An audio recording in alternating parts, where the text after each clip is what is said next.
Superficie que tu as ici de ton terrain. Alors la superficie ici de notre terrain, c'est 1 hectare, donc qui est exigé par la Régie des alcools et des jeux. Ah oui, un Oui, hectare? 1 hectare, oui. Ça, c'est le minimum, disons, que l'on doit exploiter. Ah d'accord.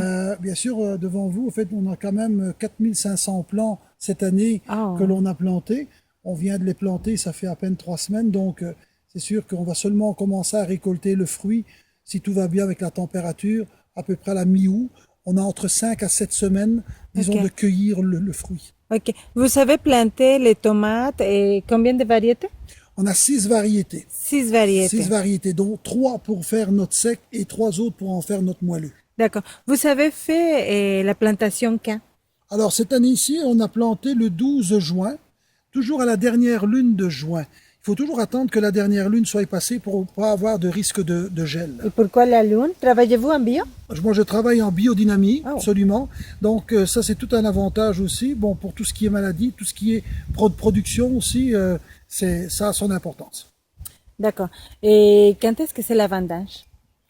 Alors, on n'appelle pas ça une vendange. Ici, au fait, on appelle ça, disons, une récolte. Parce que la Ah, vendange est d'accord. réservée uniquement que pour le raisin. D'accord. Donc, on va commencer à peu près à la mi-août. Donc, c'est à ce moment-là qu'on va pouvoir commencer à récolter le fruit de notre travail. D'accord. Est-ce qu'on va récolter toutes les tomates? On récolte pas tout en même temps parce que vous avez entre 5 à 7 semaines de récolte. Donc, il faut attendre vraiment que le fruit soit bien, bien mûr pour dire de pouvoir le cueillir. Parce que c'est à ce moment-là qu'il a son taux de sucre.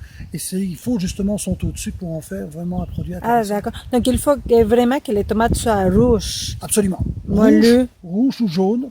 On a plusieurs variétés dans notre champ qui vont justement différencier en fait nos arômes. D'accord. Et est-ce que la température, comment est-ce que ça marche avec la température? Est-ce qu'il faut avoir un certain ordre de soleil? Est-ce qu'il faut avoir de la pluie? Comment est-ce que ça va Alors, la tomate, déjà là, exposée telle qu'elle est là, elle est sur un coteau, donc avec toujours le soleil sur le plan, donc on va aller maximiser le mûrissement avec son soleil, bien sûr. Et donc, l'arrosage, je vous dirais, en fait, la tomate, ça ne demande pas tellement d'eau. Au plus le plant va souffrir, c'est un peu comme masochiste, mais au plus le plant souffre, au plus le rendement est fort. comme les raisins? Exactement, exactement. Et au plus le fruit va être plus concentré aussi. Nous autres ici, on a des plants qui sont déterminés. Parce que vous avez deux variétés de plants. Vous avez les plants indéterminés qui poussent comme du lierre, on n'en plus finir. Et vous avez les plants qui sont déterminés, qui s'arrêtent à une certaine hauteur. Et ça devient intéressant parce que là, ils maximisent. La croissance n'est pas maximisée, mais c'est plus sur le fruit, disons, que le plant va être. Donc c'est là, en fait, que ça devient intéressant. Un rendement d'un plant de tomates ici vous varie entre 2,5 à 3 kilos de tomates par pied de tomates. Ah, d'accord. Donc la récolte cette année, vous allez la faire quand? Mais là, disons, normalement, si tout va bien, à la mi-août, et ça va s'étaler jusqu'à peu près la fin septembre. Ah, d'accord.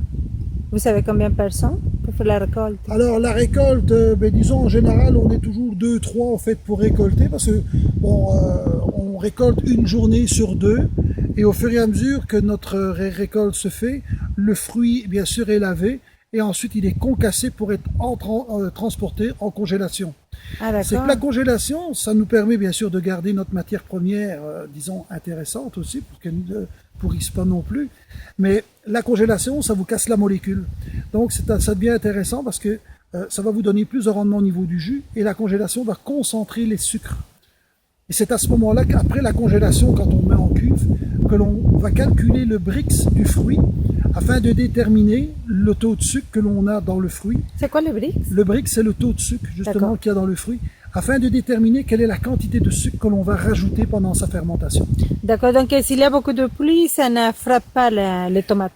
Disons beaucoup de pluie, il ne faut pas qu'il y en ait beaucoup non plus, on s'entend là, parce que bon, la tomate, ça prend beaucoup de soleil, donc c'est le pourquoi d'ailleurs qu'on est exposé comme ça sur un flanc, et d'accord. ça c'est tout un avantage aussi.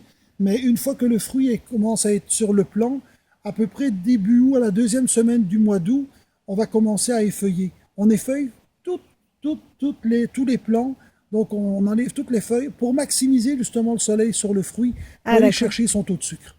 Ah, d'accord. Et on gagne approximativement quand même un bon 2 semaines au niveau de la cueillette.